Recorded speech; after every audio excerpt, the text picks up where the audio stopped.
حدیث پاک میں آتا ہے کہ ملک الموت اترتا ہے، اس کے ساتھ 4 فرشتے ہوتے ہیں۔ وہ چاروں فرشتے آتے اس کی پٹائی شروع کر دیتے ہیں۔ ابھی پرسوں یہ حدیث میں نے پڑھی ابن ماجہ میں کہ ملک الموت کہتا ہے ایتھا النفس الخبیثہ کانت فی الجسد الخبیث، اے خبیث روح جو خبیث جسم میں تھی، اخرجی باہر آؤ۔ اب وہ واپس تو ہو نہیں سکتا، اپنے آپ کو روک تو سکتا نہیں، تو وہ حیران پریشان خوف زدہ، تو اس کے جواب میں اس کو ملک الموت کہتا ابشری ابشری بحمیم وغساق وآخر من شکلہ ازواج، تیار ہو جا خوفناک عذاب کے لیے اور کھولتے پانیوں کے لیے، کانٹے دار جھاڑیوں کے لیے اور بے شمار عذاب کی شکلوں کے لیے۔ تو اس کی روح کو جب کھینچتے ہیں تو رگ رگ سے وہ کٹ کٹ کے نکلتی ہے، تو سارا وجود زیر و زبر ہوتا ہے، سکرات کا درد ساری دنیا کے دردوں پر حاوی ہے۔ جب اس کی روح نکلتی ہے اور اس کو لے کر آسمان پر چلتے ہیں تو دروازے پر پہنچتے ہیں تو اندر سے فرشتے پوچھتے ہیں کون ہے؟ کہتے ہیں فلاں فلاں کا بیٹا ہے۔ کا نفس خبیثہ فی الجسد الخبیث، یہ تو وہی بدماش ہے جو بدماش جسم میں تھا، یہ وہ بدبخت روح ہے جو بدبخت جسم میں تھی، اس کے لیے آسمان کے دروازے نہیں کھول سکتے، اسے واپس کر دیا جائے۔ تو آسمان کے دروازے لا تفتح لهم ابواب السماء ولا يدخلون الجنة حتى يلج الجمل في سم الخياط، کہ ان کے لیے آسمان کے دروازے نہیں کھلیں گے اور ان کے لیے جنت کے دروازے نہیں کھلیں گے، پھر یہ وہاں سے نیچے گرائے جاتے ہیں جو اللہ کا قید خانہ ہے سجین۔ وما ادراک ما سجین کتاب مرقوم، وہ تمہیں خبر نہیں کہ وہ کیا خوفناک قید خانہ ہے جو اللہ تعالیٰ نے بنایا ہے، اسے وہاں دھکیل دیا جاتا ہے۔ پھر قیامت تک اس کے لیے انتظار کی گھڑیاں ہیں اور عذاب کی شدت ہے۔ اور جب کوئی نیک آدمی اللہ تعالیٰ کے دربار میں جانے کا اس کا وقت آتا ہے تو اللہ تبارک و تعالیٰ فرماتے ہیں ان الذین قالوا ربنا اللہ ثم استقاموا تتنزل علیہم الملائکۃ الا تخافوا ولا تحزنوا وابشروا بالجنۃ التي کنتم توعدون نحن اولیاؤکم فی الحیاۃ الدنیا وفی الآخرہ ولکم فیہا ما تشتہی انفسکم ولکم فیہا ما تدعون نزل من غفور الرحیم۔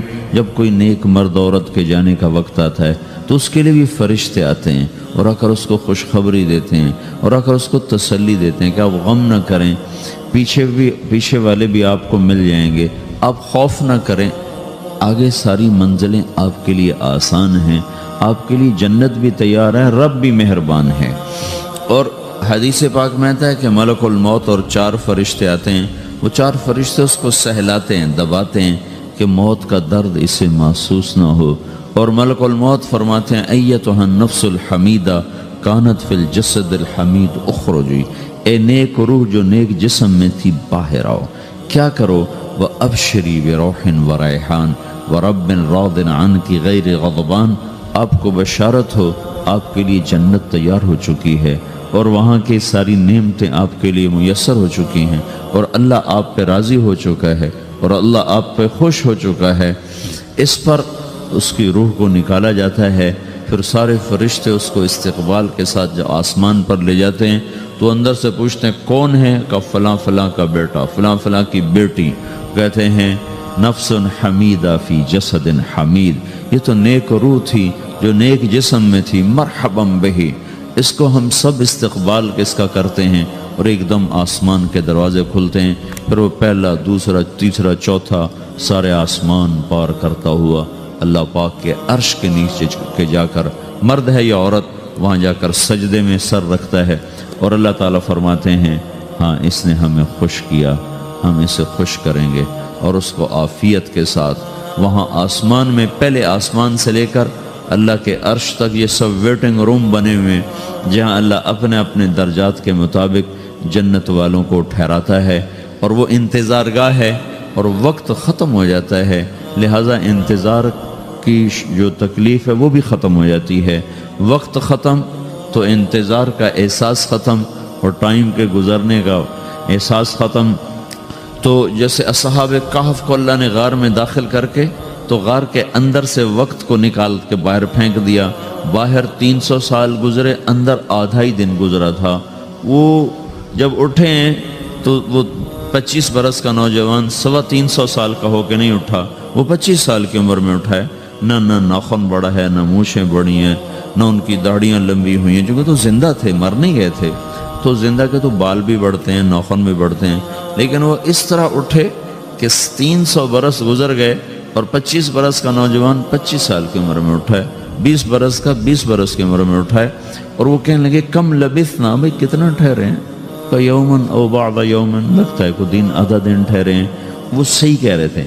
باہر اللہ تعالیٰ نے وقت کی گھڑی کو چلائے رکھا اور اندر غار میں اس کو سوئچ آف کر دیا، نکال دیا کہ یہاں وقت کو داخل نہیں ہونے دیا۔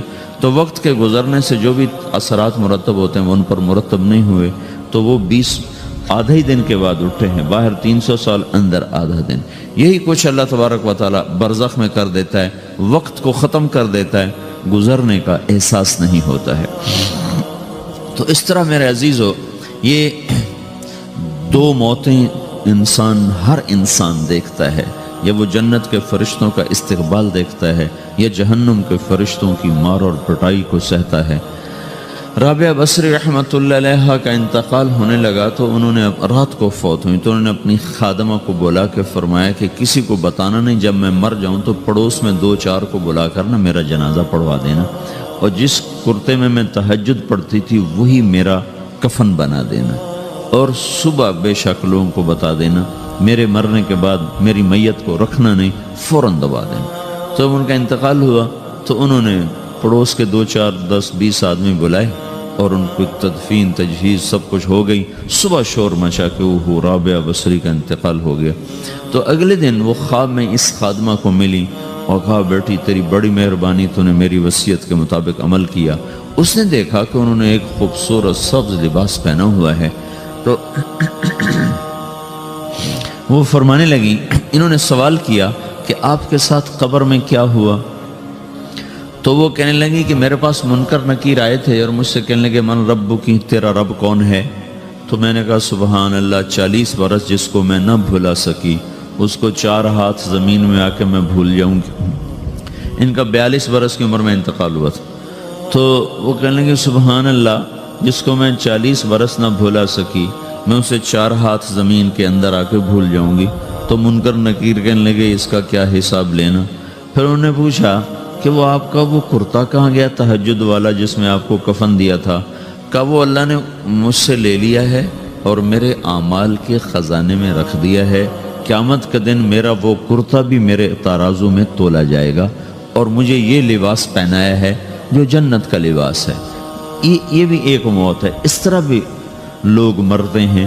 اور دوسری بھی ایک موت ہے، ہمارے علاقے کی بتا رہا ہوں، اپنے علاقے کی۔ ایک زمیندار مر گیا، اس کی قبر کھودی، ساری بچھوؤں سے بھری ہوئی، ایسے جیسے چیونٹیاں پھر رہی ہوتی۔ تو انہیں وہ بند کر کے دوسری کھودی، ساری بچھوؤں سے بھری ہوئی۔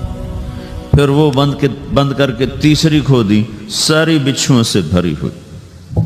قبرستان میں اتنے بچھو کہاں سے آ گئے؟ یہ زمین کے بچھو نہیں ہے، یہ آخرت کی بلائیں ہیں جس کے ساتھ اب اسے قیامت تک رہنا ہے اور گزارا کرنا ہے۔ تو یہ 2 طرح کی موتیں روزانہ لوگ مرتے ہیں، روزانہ لوگ مرتے ہیں۔ جب نماز کا وقت ہوتا ہے ملک الموت ساری دنیا کا چکر لگاتا ہے اور دیکھتا ہے کون پڑھ رہا ہے کون نہیں پڑھ رہا، کون پڑھ رہا ہے کون نہیں پڑھ رہا۔ جو نماز کی پابندی کرتا ہے اس کی موت آسانی سے ہوتی، جو نماز میں غفلت کرتا ہے اس کے ساتھ موت کے وقت شدت اور سختی اختیار کی جاتی۔ تو بھائیو، یہ ایک جسم ہے، ایک روح ہے۔ روح باقی رہنے والی چیز ہے، جسم مٹ جاتا ہے، پھر اللہ سے قیامت کے دن نیا جسم عطا فرمائے گا، ایک نیا جسم دیا جائے گا۔ روح وہی ہے جو اللہ کے خزانوں میں جمع ہو جاتی ہے۔ نافرمان کی سیاہ کالی روح ہوتی ہے، فرما بردار کی روشن چمکدار روح ہوتی ہے۔ تو اللہ نے کچھ تقاضے جسم کے رکھے ہیں اور کچھ روح کے رکھے ہیں۔ جسم کے تقاضے پورے نہ کرو تو یہ پریشان ہو جاتا ہے، روح کے تقاضے پورے نہ کرو تو یہ پریشان ہو جاتی۔ روح کی پریشانی جسم سے زیادہ ہے، چونکہ روح کی طاقت جسم سے زیادہ ہے۔ جسم مٹی سے بنا ہے، اس کی غذا بھی مٹی سے نکلتی ہے، روح آسمان سے ہے، اس کی غذا بھی آسمان سے ہے۔ روح کا تعلق جب تک اللہ سے نہیں جڑتا اس سے بھوک اور پیاس لگتی رہتی ہے۔ جسم کو جب تک روٹی اور پانی نہ ملے یہ تڑپتا اور پریشان رہتا ہے۔ جیسے اللہ تعالیٰ نے ہمارے جسم میں روٹی اور پانی کی طلب کو بے ساختہ رکھ دیا ہے۔ میں بیان کے دوران بھی پانی پی رہا ہوں، آپ دیکھ رہے ہیں کہ مجھے میرا حلق سوکھ جاتا ہے، مجھے طلب محسوس ہوتی ہے، پانی، حلق سوکھتا ہے پانی کی طرف بھاگتے ہیں، بھوک لگتی ہم روٹی کی طرف بھاگتے ہیں۔ یہ ایک ایسا اندر میں آٹومیٹک سسٹم ہے کہ ہم اس کو آف نہیں کر سکتے۔ یہ سوتے سوتے بھی بھوک کی وجہ سے آنکھ کھل جاتی، سوتے سوتے پیاس کی وجہ سے آنکھ کھل جاتی ہے۔ یہ ایسا خود اللہ تعالیٰ نے ساختہ نظام بنایا ہے کہ آپ اپنے جسم میں روٹی اور پانی کی طلب کو نہیں نکال سکتے۔ میرے عزیزو، ٹھیک اسی طرح اللہ نے انسانی روح میں اپنی طلب رکھ دی ہے اور اپنے رسول کی طلب رکھ دی ہے۔ یہ دو طلب ایسی ہیں کہ یہ آپ کے جسم روح سے نکل نہیں سکتی۔ جیسے بھوکا روٹی نہ کھا لے، پیاسا پانی نہ پی لے، اسے چین نہیں آ سکتا۔ وہ روح جو اللہ اور اس کے رسول سے نا آشنا ہے، جب تک وہ وہاں تک پہنچ نہیں جاتی اسے چین نہیں آ سکتا، اس کا اندر پریشان رہے گا۔ 1997 میں جب جنید جمشید سے میری پہلی ملاقات ہوئی تو اس نے مجھ سے یہ سوال کیا کہ مولوی صاحب، ایک پاکستانی نوجوان جس گلیمر کو خوابوں میں دیکھتا ہے، وہ گلیمر تو مجھے زندگی میں ویسے ہی حاصل ہے۔ میرے چاروں طرف زندگی کا رقص ہے اور میری زندگی کی ہر خواہش، ہر السلام علیکم، ویلکم بیک ٹو مسلم سیرہ۔ ایسے ہی بیانات سننے کے لیے ہمارے چینل کو سبسکرائب کریں اور بیل آئیکن کو ضرور دبائیں۔ شکریہ۔ تمنا پوری ہے، اس کے باوجود میرے اندر اندھیرا ہے، میرے اندر خلا ہے۔ مجھے لگتا ہے میں وہ کشتی ہوں جس کا کوئی ساحل نہیں، جس کی کوئی سمت نہیں، جس کا کوئی گھاٹ نہیں۔ یہ کیوں ہے؟ میرے ساتھ تو ایسا نہیں ہونا چاہیے۔ ایک عام لڑکا تو کہتا ہے ہائے کاش یہ ہوتا، اس کو وہ نہیں ہو رہا تو پھر وہ پریشان ہے، ہائے یہ ہوتا، ہائے وہ ہوتا۔ تو میں تو ہائے نہیں کرتا ہوں، میری تو ہر لذت اور خواہش میرے سامنے تشتری میں سجا کے پیش کی جا رہی۔ میں کیوں ایسا کر رہا ہوں؟ میں ہائے ہائے کیوں کر رہا ہوں؟ میرا اندر ویران کیوں ہے؟ میرے اندر میں خلا کیوں ہے؟ یہ وہی خلا ہے کہ وہ روح کی پیاس کو شراب میں بجھانا چاہتا ہے، وہ روح کی پیاس کو لڑکی میں بجھانا چاہتا ہے، وہ روح کی پیاس کو موسیقی سے بجھانا چاہتا ہے، وہ روح کی پیاس کو دنیا کی رعنائیوں میں 5 اسٹار ہوٹلوں سے بجھانا چاہتا ہے۔ روح کیا جانے روٹی کیا ہے، شراب کیا ہے، پانی کیا ہے، عورت کیا ہے، موسیقی کیا ہے، گھنگرو کیا ہے، پائل کیا ہے، چھنکار کیا ہے۔ روح کو ان چیزوں کی کیا خبر؟ امریکہ میں ہماری ایک جماعت تھی تو 4 لڑکے 2 لڑکیاں، 4 لڑکیاں 2 لڑکے مسلمان ہوئے۔ تو ایک لڑکے کا نام رکھا تھا ابراہیم، اور اس کو جب پڑھایا نا کلمہ، انہوں نے کہا ہائے، انہوں نے کہا ہائے، اور دونوں ہاتھ یہاں رکھے سینے پر، دل پر، کہا ہائے۔ تو ہمارے ساتھی ہیں ڈاکٹر اختر، وہ کہنے لگے کیا ہوا کیا ہوا؟ کہنے لگا جب سے ہوش سنبھالا یہ جگہ خالی تھی، یہ تیرے کلمہ پڑھانے پر بھر گئی ہے کہ میری خوشی سے ہائے نکل گئی۔ یہ جگہ خالی رہے گی، یہاں شراب نہیں پہنچ سکتی، یہاں نغمہ اور موسیقی نہیں پہنچ سکتے، یہاں تالے لگے ہوئے ہیں، یہاں تک کوئی آواز نہیں جا سکتی۔ دل کے تاروں پر ایک ہی نغمہ چڑھ سکتا ہے اور وہ اللہ کی یاد کا ہے اور اللہ کی محبت کا ہے اور اللہ کے رسول کی محبت کا ہے۔ باقی کوئی مضراب ایسا نہیں جو ان تاروں کو چھیڑ سکے، باقی کوئی چیز، آواز ایسی نہیں جو دل کی دنیا پر جا کر دستک دے سکے۔ یہاں بند دروازے ہیں، یہاں صرف اللہ پہنچے گا، اللہ کے رسول کا تعلق پہنچے گا، باقی کوئی چیز یہاں نہیں جا سکتی۔ تو چونکہ آج ہمارا علم غلط ہو گیا، پنکھا بند کرو، ہمارا علم غلط ہو گیا ہے، تو ہم نے ان دنیا کی چیزوں کو سب کچھ سمجھ کر اس کی دوڑ لگانا شروع کر دی ہے۔ تو روح آسمان سے ہے، اس کا تعلق اللہ سے بناؤ بھائیو۔ اللہ کا تعلق پائے بغیر نہ کوئی مرد مکمل ہے نہ کوئی عورت مکمل ہے، اور چونکہ براہ راست اللہ کو کوئی پا نہیں سکتا، چونکہ وہ ہمارے سامنے نہیں، اس کے اور ہمارے درمیان لاکھوں کروڑوں پردے حائل ہیں، تو اللہ اپنے بندوں میں سے ایک کو منتخب کر کے اپنا رسول بناتا ہے، اس پر اپنا آپ کھول دیتا ہے، پھر اسے کہتا ہے جا لوگوں کو بتا کہ یہ زندگی اللہ کو پسند ہے۔ وہ اللہ کا جو رسول ہے وہ بندوں اور رب کے درمیان واسطہ بن جاتا ہے۔ اللہ نے ہمیں حضرت محمد صلی اللہ تعالی علیہ وسلم جیسا رسول دے دیا۔ اللہ تعالیٰ نے اپنا آپ کسی کو نہیں دکھایا۔ موسیٰ علیہ السلام پہ ایک تجلی پڑی، ان کو 40 دن ہوش نہیں آیا، 40 دن اللہ سے ضد کرنے لگے، رب ارنی انظر الیک، یا اللہ میں تجھے دیکھنا چاہتا ہوں۔ اللہ تعالیٰ نے کہا موسیٰ یہ ہو نہیں سکتا۔ موسیٰ علیہ السلام اللہ کے نبی نے فرمایا لاڈلے نبی تھے، اللہ پاک سے ضد کر لیا کرتے تھے۔ پھر کہنے لگے نہیں یا اللہ میں نے ایک دفعہ تو ضرور دیکھنا ہے۔ تو اللہ تعالیٰ نے کہا اچھا تم ایسا کرو، میں طور پہ تجلی ڈالوں گا، فَإِنِ اسْتَقَرَّ مَكَانَهُ فَسَوْفَ تَرَانِي، تو میں تجلی ڈالتا ہوں طور پر، اگر طور کھڑا رہا تو تو بھی دیکھ لے گا۔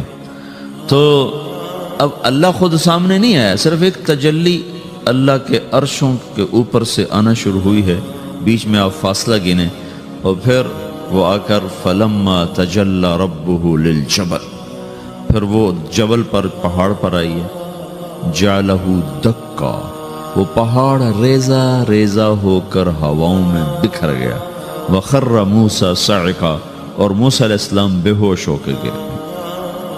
اور جب ہوش آیا فلما افاقا، ہوش آتے کہنے لگے سبحانک، یا اللہ تو پاک بے عیب، میں تیرے بارگاہ میں توبہ کرتا ہوں، میں واقعی نہیں دیکھ سکتا ہوں۔ ہاں کلام کا شرف ملا ہے، زیارت نہیں ہوئی۔ اللہ تعالیٰ نے حضرت محمد صلی اللہ تعالی وسلم کو مکہ سے اٹھایا اور بیت المقدس تک پہنچایا سواری پر، کہ دنیا اسباب کی ہے، یہاں سبب اختیار کیا، سواری کے پر بٹھا کر وہاں پہنچایا، اور اس کے بعد جب اوپر بلایا ہے تو پھر براق کی ضرورت نہیں پڑی، اوپر قدرت کا جہان ہے، اوپر اپنی قدرت سے بلایا ہے۔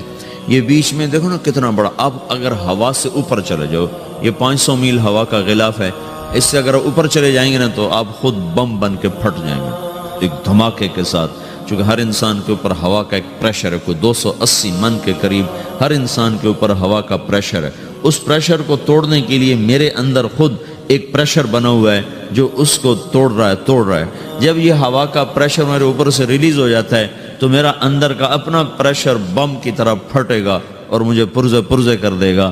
اس لیے وہ خلائی لباس بنایا جاتا ہے جس میں وہ مصنوعی پریشر دیا جاتا ہے تاکہ اوپر جا کر یہ پھٹ نہ جائیں۔ ہمارے نبی جس کرتے اور تہمد میں تھے اسی کرتے اور تہمد سے بیت المقدس سے چلے ہیں اور ہوا کو نہیں پار کیا، 7 آسمان ہی پار کر لی۔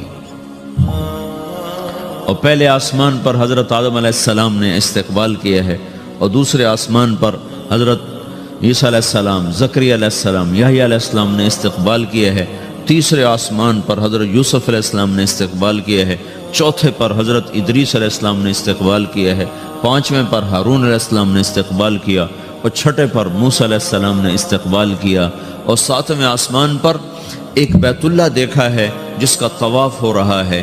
استقبال کو کوئی موجود نہیں، ایک بڑے میاں ایسے ٹیک لگا کے بیت اللہ کی یوں ٹیک لگا کے بیٹھے ہیں، گوٹھ مار کے، دونوں ہاتھوں کے ایسے گوٹھ مار کے بیٹھے ہیں، ان کی سفید داڑھی ہے، وہ نہیں اٹھے ہیں۔ باقی تو نبی بھی سامنے کھڑے ہوتے تھے استقبال کو، لیکن یہ بزرگ نہیں اٹھے ہیں۔ تو آپ نے پوچھا یہ کون بزرگ ہیں؟ تو جبریل نے کہا یہ آپ کے دادا ابراہیم علیہ السلام ہیں۔ آپ خود چل کے آگے گئے ہیں، وہ قریب آئے تو وہ اٹھے اور آپ کو گلے لگایا، ماتھا چوما، پیار کیا۔ سارے نبیوں نے استقبال کے دوران کہا تھا ہمارے بھائی آ گئے، مرحبا ہمارے بھائی آ گئے، لیکن جب ابراہیم علیہ السلام سے ملاقات ہوئی تو انہوں نے فرمایا مرحبا میرا بیٹا آ گیا، مرحبا میرا بیٹا آ گیا ہے۔ اور یہ جو حالانکہ مرتبہ تو ابراہیم علیہ السلام کا چھوٹا ہے، ہمارے نبی کا مرتبہ بلند ہے، لیکن رشتے میں ابراہیم علیہ السلام کا مرتبہ بلند ہے اور ہمارے نبی کا مرتبہ چھوٹا ہے۔ ابراہیم علیہ السلام اوپر جا کر دادا بن رہے ہیں اور یہ نیچے پوتا پڑپوتا بن رہے ہیں، تو رشتے کی نسبت میں آپ چھوٹے ہیں وہ بڑے ہیں۔ مرتبے اور مقام میں تو اللہ کے بعد آپ کا اور آپ کے سامنے کوئی ہے نہیں، بس اوپر اللہ اور نیچے اللہ کا رسول ہے، باقی سب نیچے ہیں۔ لیکن یہ امت کو سبق دینا تھا کہ اللہ تعالیٰ کو معلوم تھا کہ آنے والی یہ جو نسل ہے یہ ماں باپ کے نافرمان ہوں گی، چونکہ انہیں صرف پیسہ کمانا، آپ کا بھی قصور نہیں، آپ کو ٹیکسٹائل سکھائی جا رہی، کوئی ماں باپ کی تعظیم تو نہیں سکھائی جا رہی ہے۔ اور خود آپ کے ماں باپ نے آپ کو نہیں بتایا کہ ماں کسے کہتے ہیں، باپ کسے کہتے ہیں۔ جس چیز نے بتانا تھا وہ آپ نے پڑھا نہیں، وہ تو دین نے بتانا تھا، قرآن نے بتانا تھا، سیرت نبی نے بتانا، وہ سیرت آپ نے پڑھی نہیں، قرآن آپ نے پڑھا نہیں۔ آپ کا سارا زور لگا پہلے وہ ایف ایس سی کو پاس کرنے میں، پھر ٹیکسٹائل میں آ گیا تو اب دھاگا کیسے بنتا ہے، آپ کا سارا علم ہے کہ دھاگا کیسے بنتا ہے۔ یہ علم آپ نہیں پڑھ رہے کہ انسان کیسے بنتا ہے، یہ مشین کیسے چلتی، آپ یہ سیکھ رہے ہیں۔ یہ انسان کیسے چلے یہ کسی ادارے میں نہیں سکھایا جا رہا۔ وہ اداروں کا یہ موضوع ہی نہیں کہ انسان بناؤ، اداروں کا موضوع ہے بس روبوٹ بناؤ جنہیں بس دھاگا بنانا آتا ہو، کسی کو دوائی بنانی آتی ہو، کسی کو حل بنانا آتا ہو، کسی کو بم بنانا آتا ہو، کسی کو کپڑا بنانا آتا ہو، کسی کو لوہا بنانا آتا ہو۔